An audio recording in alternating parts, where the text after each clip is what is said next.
Uban ni ko ninyo, manguha mig batong.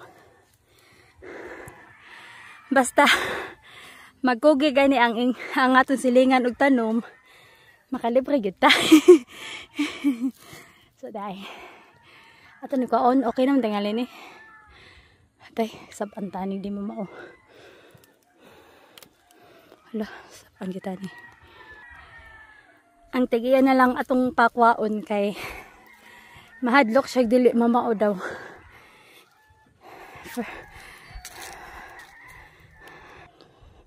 Pwede naman tingali na siya kwaon. Basta mo na to, magkugi ganin silingan og tanom, makakaon pud ta. Salamat.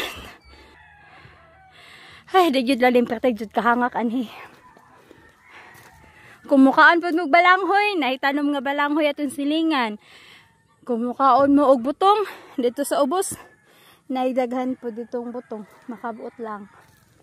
Then dako kay niyang kuan kabatungan. Then miingon lang ko nga mato ko sa imong umakay mangayo ko og gulay. Then ingon siya nga kanang ako pagkuha dito init ba dito, so balig init kay wa bitoy bayad, di ba?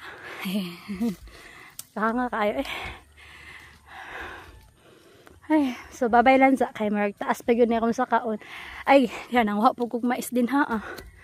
Yan, nagsanggi ang ganyan na dapit. Then, nagpagaling na po silang mais. Nangayo po kong mais. Hindi ko mabayad. Then, manguha po may talong. Adto sa ibabaw niya kay init naman. Duduha pa kuha. Bisag mangayo ay lang tatapulan. Dagdata sa hay no. Then, kining mga okra, lami kaayo. Naka first harvest na daw kuno siya din. Ayan siya nga kanang.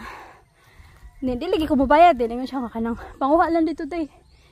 Po init lagi. Na. Po naman eh siya bunga. Tilipit sa baba kuno kay wala yung kuha. So bala man na to eh. Bye. Mauning batong nga akong nakuha. Salamat sa nagtanom.